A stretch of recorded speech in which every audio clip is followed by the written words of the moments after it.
Are you prepared for the future? Is your family protected from the unexpected? At Inacia Law Firm, we are here to help you secure your legacy. Join us for a free estate planning consultation. That's right, free. Learn how to protect your family, your future, and your assets. Don't wait. Take control of your future. Create an estate plan with the Inacia Law Firm and gain the peace of mind you deserve. Call us now at 732-770-0873. That's 732-770-0873.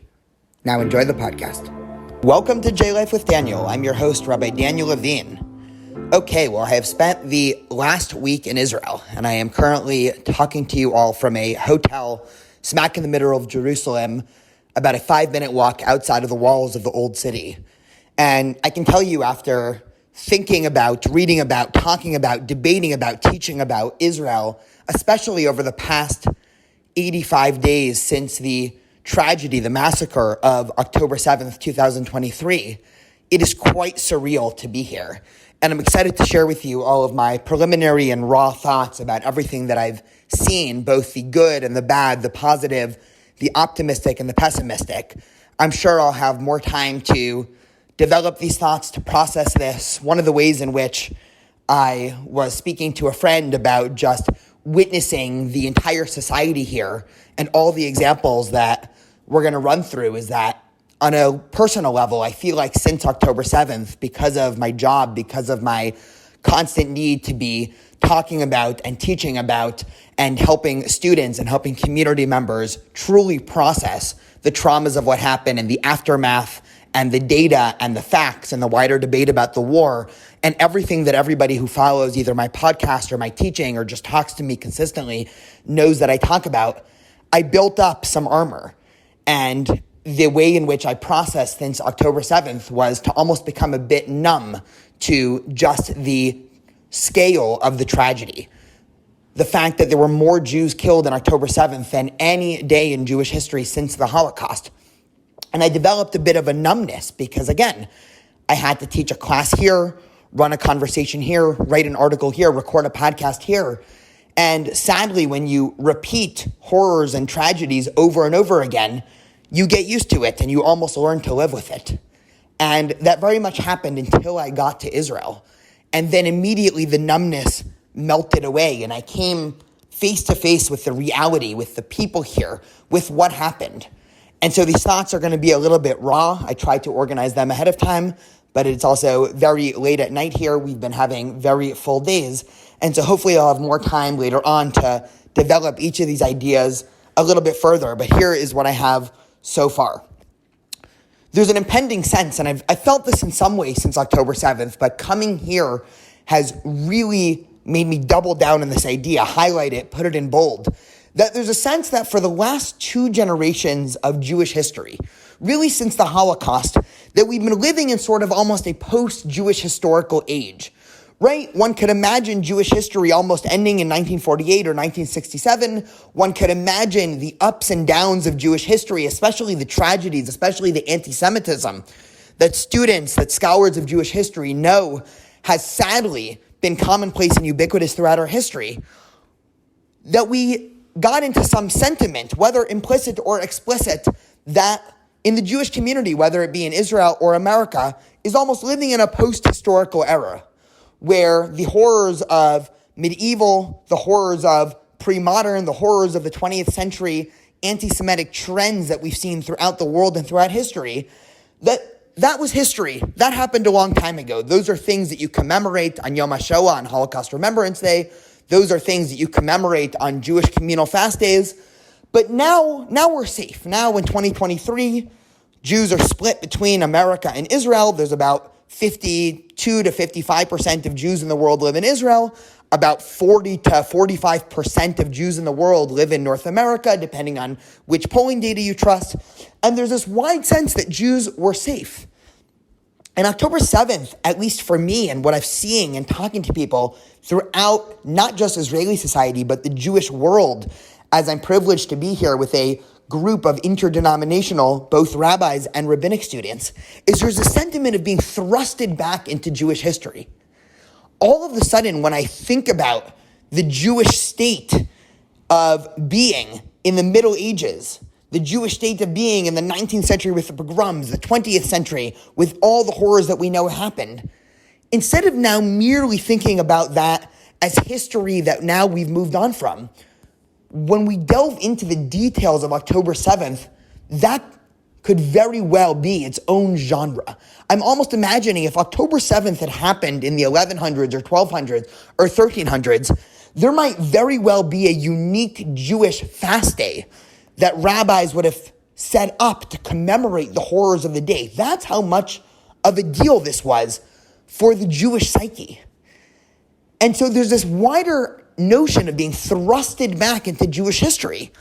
And I think if you are a part of the Jewish community, whether you're a big part of the Jewish community, whether you're not Jewish and just interested on the internal mechanics of the Jewish community, this is going to be an inflection point when we look back in the Jewish history books. In 30, 40, 50 years, when you're talking to your children or grandchildren or great-grandchildren about the arc of Jewish history, both in Israel and in America, I have no doubt that the year 2023 and the year 2024 are going to be pivotal inflection points. What exactly they'll inflect and change into, I have some guesses. I'm happy to run through some hypotheses. I'm sure my podcast will be full of many conversations with people who are thinking about this later on. But we know that the Israel that existed before October 7th is not going to be the Israel that existed after. The American Jewish community, the diasporic Jewish community that existed before October 7th is not going to be the same diasporic Jewish community we saw after October 7th.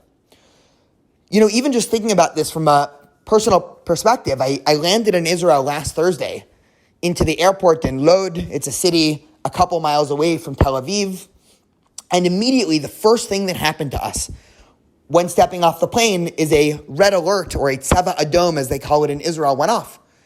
And what that means is Hamas was indiscriminately shooting rockets into, of course, civilian areas in Lod. They were aiming at the airport.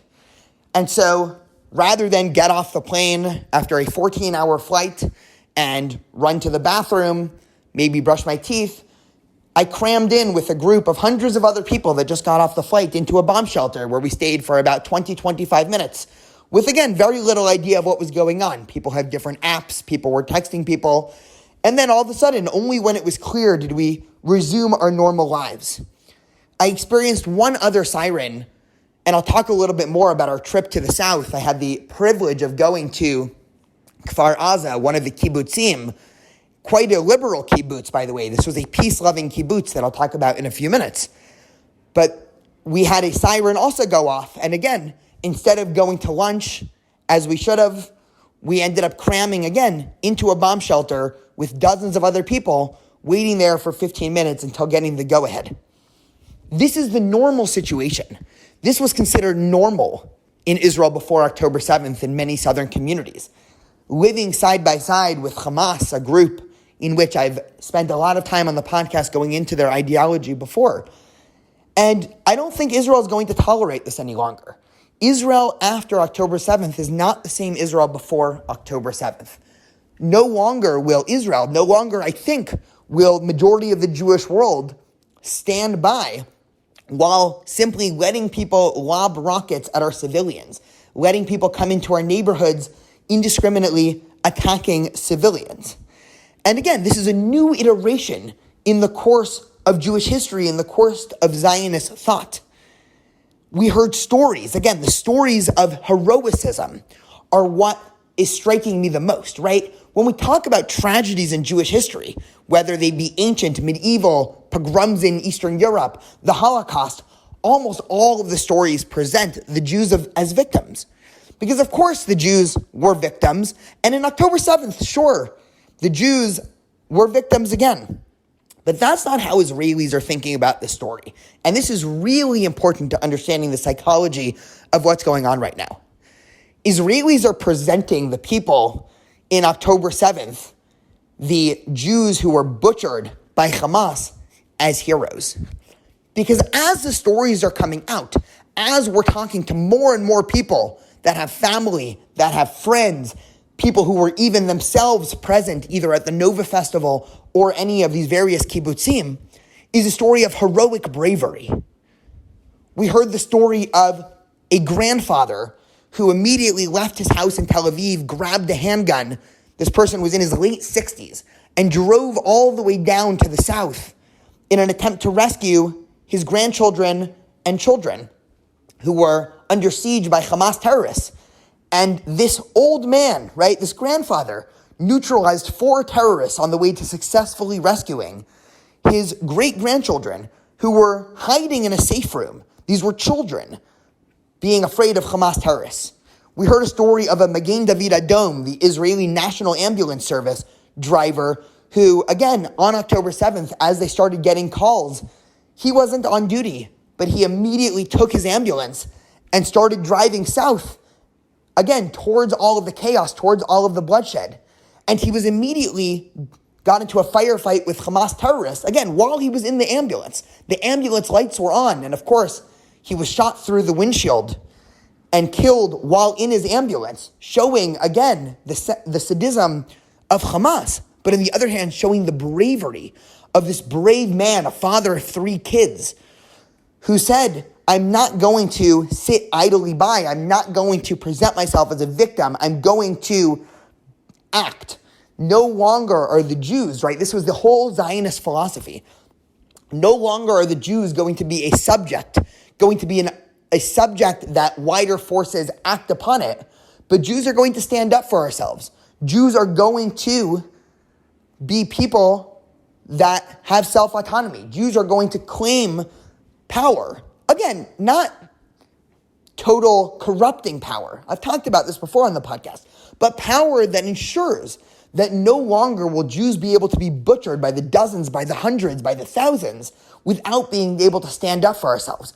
And time again, as I'm talking to people in this country, there's actually a deep sense both of tragedy, but also of heroic optimism.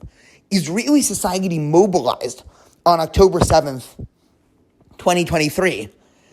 And that mobilization proved to everybody in this country, to everybody in the surrounding Middle East, and to everybody in the world that the Jews of 2023 are not the Jews of 1923 and are not the Jews of 1123.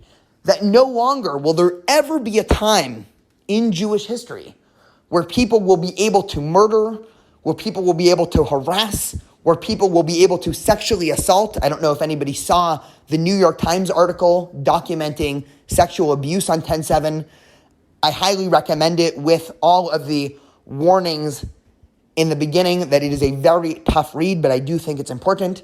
And no longer will Jews be able to be just acted upon without any say of their self-autonomy. This is the change in the psyche. And it's not going to make people happy.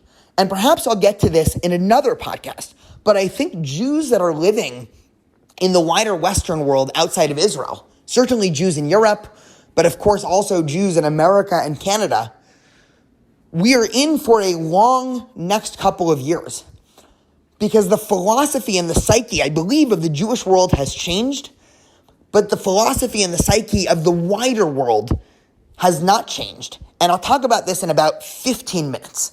And so stay tuned. The next thing that I wanted to see, and it's actually something that surprised me. And so again, I'm being a little bit more raw with you on the podcast. Usually I try to be a little bit more well-polished with notes here, but I wrote down a couple of bullet points and figured I'd have enough material and just sort of let the words flow freely. Everybody who knows me knows that I'm relatively liberal. I'm not somebody who's super into fighting. I've shot a gun once in my life a couple of years ago because a friend of mine who I was camping with happened to have a gun. I've always been very uncomfortable around weaponry. But landing in Israel last week was a moment of introspection, of being so happy, and I can't really explain this emotion, being so at ease and just breathing a sigh of relief, landing in Israel, seeing a population of soldiers and of people in Israel that are all carrying these massive guns.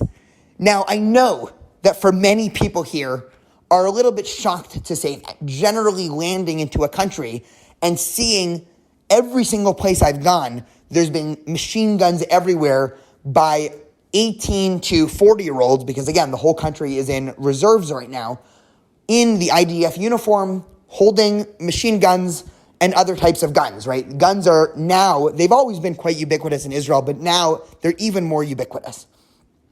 And in the past, I've felt, yeah, they're necessary to keep us safe, but I'm always very uncomfortable around guns, and whenever I see groups of people coming here, them each having a giant submachine gun, okay, maybe that's the necessary reality, but I never really felt any deep pride in seeing that until this trip to Israel. And this isn't just some blind militarism. I don't like war. I wish the situation in Gaza had played out other ways. I deeply do. But given everything we know about Jewish history, and if you're somebody who didn't grow up with a deep sense of Jewish history, if you're somebody that didn't grow up, say, commemorating Tisha B'Av, the Jewish communal day of mourning, or Yom HaShoah, the Israeli Holocaust Memorial Day, if you're somebody who didn't grow up with a deep sense of what the blood libel actually meant for Jews in the 1100s, what the idea that Jews killed Jesus actually meant for Jews in the 1200s, what the Crusades meant for the Jews in the Middle Ages, what the idea that Jews are either socialists or capitalists meant for Jews in the 1900s. If you were somebody who didn't grow up with a deep sense of the rootedness of anti-Semitism, really all throughout the Western, if not wider world, then you probably won't be able to understand my pride in seeing guns everywhere. Because the one difference between October 7th and all of these other times in Jewish history, the Chmielnicki massacres in the late Middle Ages, the pogroms, the Kishinev pogrom, the Farhud in Iraq, the expulsion really of Jews from the entire Arab world in the late 1940s, 1950s, and 1960s. And if you don't know what I'm talking about with any of these examples, Google is your friend. But if you didn't grow up with a deep sense of understanding the hatred of Jews and the effects of anti-Semitism on Jews throughout history, mixed with the fact that Jews were not allowed to defend ourselves for most of Jewish history, whether Jews were under Christian or Islamic rule, Jews were not allowed to have weaponry. In many situations in Europe, in the 1900s, Jews were not allowed to have weaponry. For most of Jewish history, Jews were simply expected to be bullied. And if not bullied, tortured. And if not tortured, then massacred. And if not massacred, luckily, hopefully, we can get away with just being expelled from countries without the pillaging that usually came with proliferation of anti-Semitism throughout history. And so landing in Israel and walking through the streets and seeing young men, young women, older men, older women, a society that's mobilized, ready to fight, understands what they're fighting for, makes me know that there's not going to be another time in Jewish history that has weeks, if not months, if not years of the systematic oppression of Jews without anybody standing up for ourselves. October 7th was one day, and it was a horrible day, and it was a tragic day. But guess what? If you take the several years of the Holocaust and divide that by 6 million, more Jews were killed every single day over the course of about 6 years in the late 30s and 40s, 1930s and 1940s, than they were on just one day, October 7th. If October 7th, 2023 had happened at any time in Jewish history before 1948, it wouldn't have been 1,200 Jews that were killed. It would have been 12,000 or 120,000. And so let that idea sink in. That the reality of Zionism, the reason why I'm a Zionist, even though I'm deeply uncomfortable with many of the steps that Israel has made, both historically and politically, and the current government, and I can go on, and anybody who doubts that, look through the other episodes in the podcast. There is not an episode I've done about Israel that didn't include a long an even more than healthy dose of criticism. You don't have to look far to see all of my qualms with Israel, Israeli politicians, and Israel policy. But Zionism is not reducible to Israel and Israeli policy. Zionism is the wider meta idea, the philosophy that just like all other peoples on earth, Jews deserve the right to defend ourselves in our ancestral homeland. And that is something that gives me pride when I see a society that's actually living up to those ideals, knowing that me, as a Jew, will be safe in the world because of the existence of Israel. And this is actually the first time in my life, and don't worry, I'm not about to drop a major bombshell on the podcast. I'd probably have to talk to my wife, Shayna, first if I was going to do this. But this was really the first time in my life that I strongly saw the urge, or they strongly felt the urge to actually live in Israel.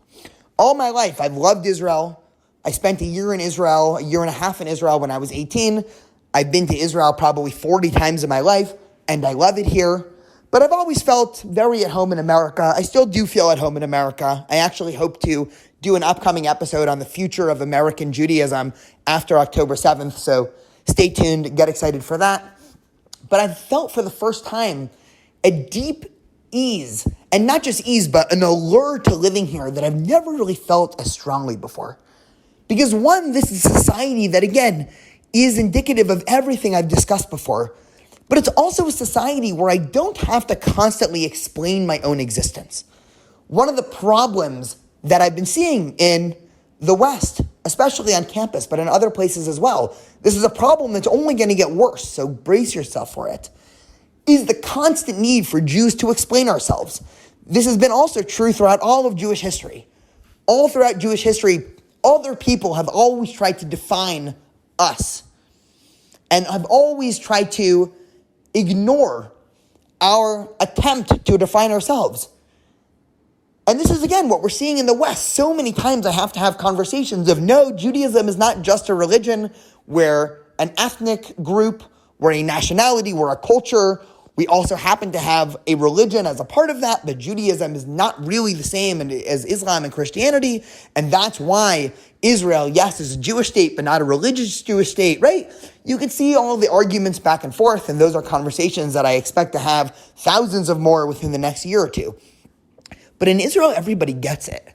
This isn't a society where I have to walk around with my Jewish identity, constantly explaining who I am, what my history is, why I find certain things hateful.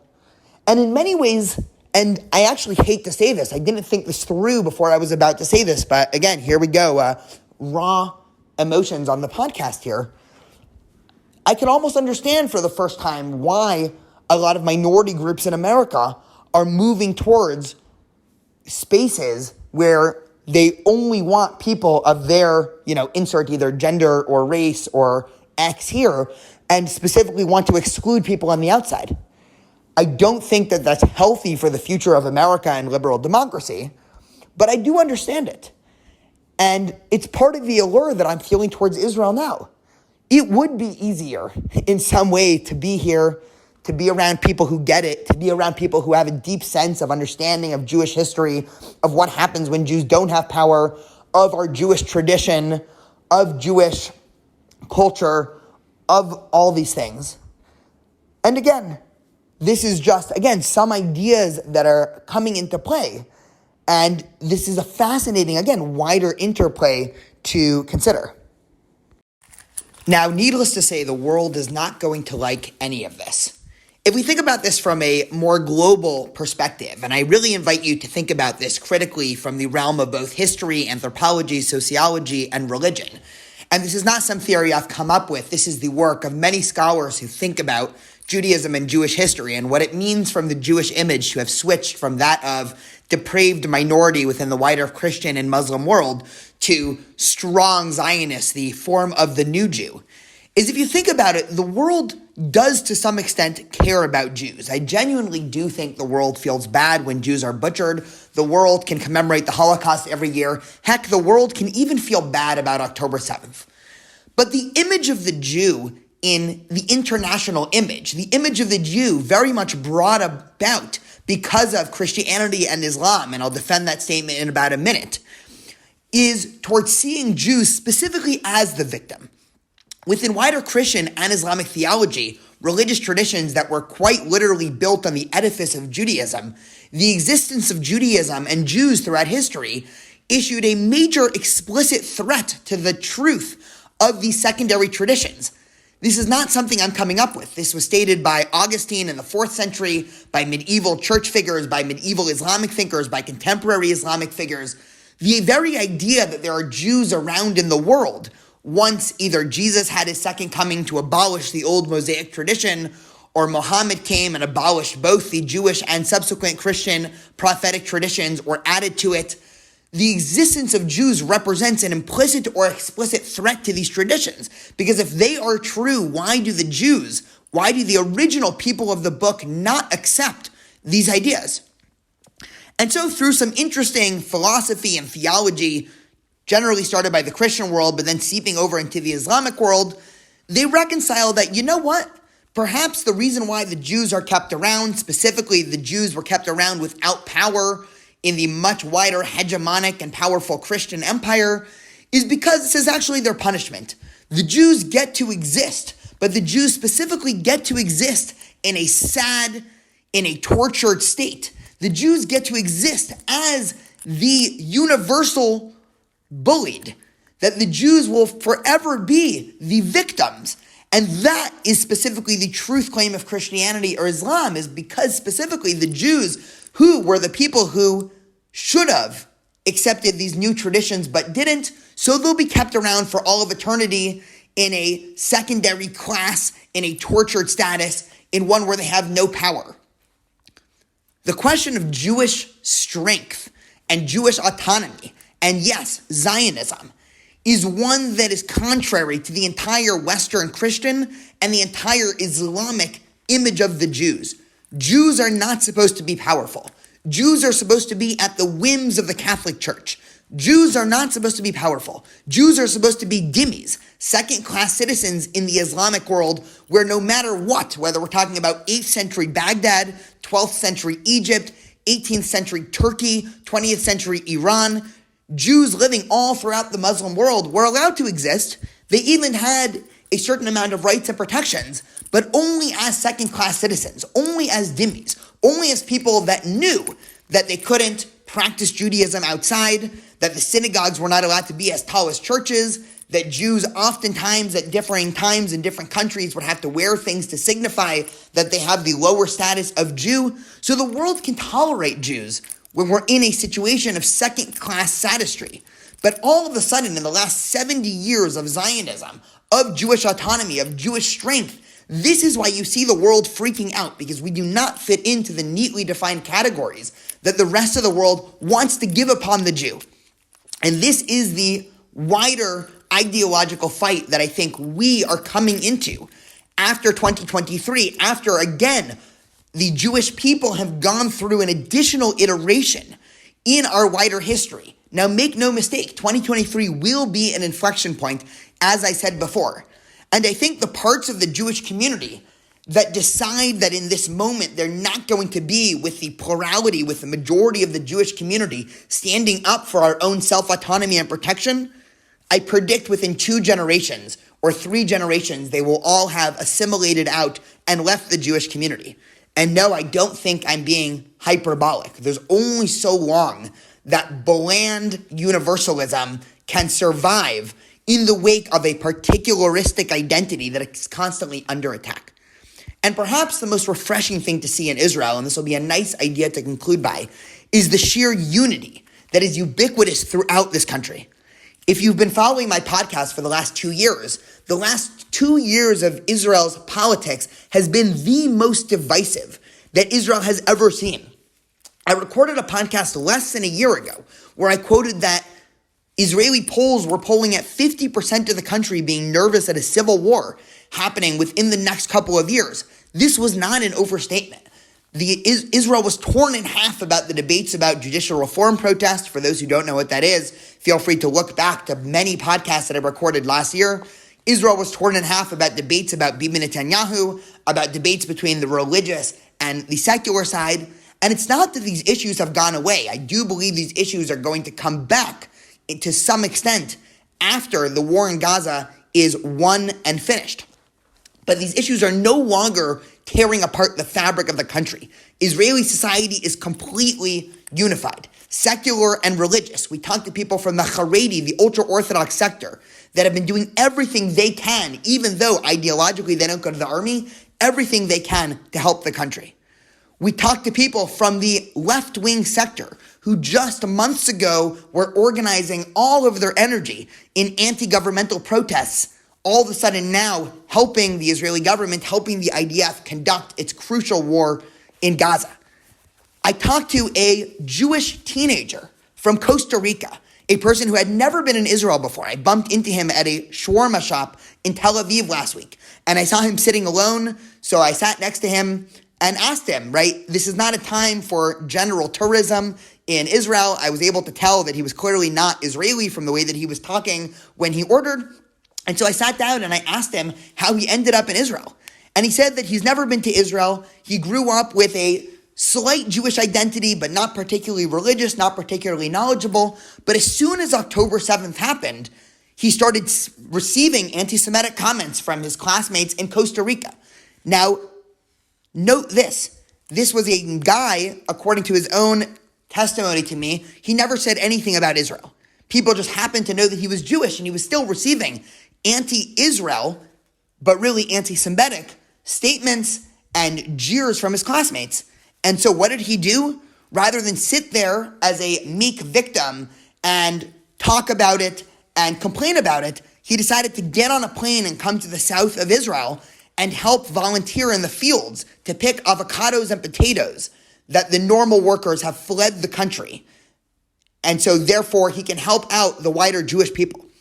We talked to an Israeli Arab, a Palestinian, named Mohammed Darwasha, whose own nephew was an ambulance driver, who, again, it's important to note that during the October 7th massacre, Hamas was killing everybody. Babies, elderly, men, women, civilian soldiers, Jews, the Druze, Christians, and also Muslims. And so Mohammed Darwasha's nephew was an ambulance driver who also risked his life to help save fellow Israelis, and he was also gunned down by Hamas.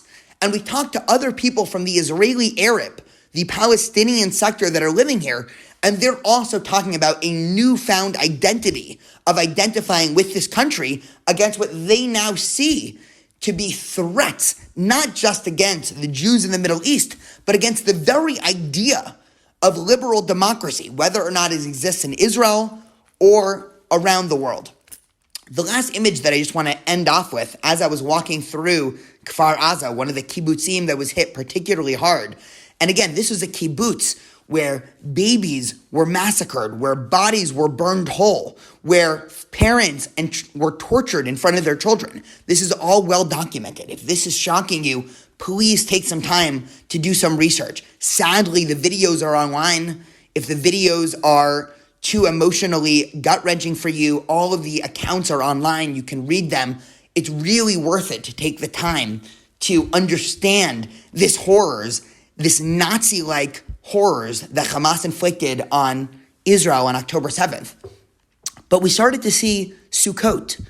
Now again, if you remember, October 7th was Simchat Torah. This is traditionally the end of the Sukkot holiday. And so it's almost like these kibbutzim have been frozen in time for the last 85 days, still with the existence of Sukkot. It's almost as if the holiday never ended. But if we think about what the sukkah represents, right, if we think back to the values of our tradition, a sukkah has a dualistic meaning. There's no more particularistic of a Jewish symbol than a sukkah. And Sukkot in general is a very strange holiday. We shake around the lulav and etrog, what looks like a giant asparagus and a lemon. We live in little huts outside, right? This is probably, from a ritualistic point of view, the weirdest holiday that Jews have.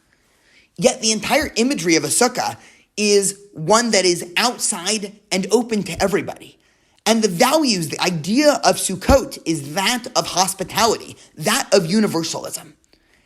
And so Judaism constantly has this dialectic between particularism and universalism, and Israel and Zionism are the same way. I strongly believe that Judaism and the Jewish people have a universal mission to bring to the world. We stand for positive values. We stand for the equality of life. We stand for the dignity of life. We stand for the idea that all peoples are equal and deserving of respect. But yet, if we focus too much on the universalism and not the particularism, we lose the unique strategies that our people and our religious tradition have come up with over thousands of years to perpetuate these ideas. And so leaving Kfar Aza, talking to the residents there who either experienced or witnessed unspeakable tragedies, and seeing the sukkah reminded me of this eternal symbol of hope. The people of Israel are strong. I've seen it firsthand. This is not a society that's in mourning. This is a society that is ready to enter into the post-2023 Israel with their head up, with strength, and with unity. And I believe that given that the majority of my listeners here are American Jews, if American Judaism or if subsets of American Jews are not willing to wake up and answer the call at this moment, I sadly feel like Jewish tradition, the wonderful ship of Jewish tradition that has encountered many tides over the tumultuous multi-thousand-year history, will be left behind.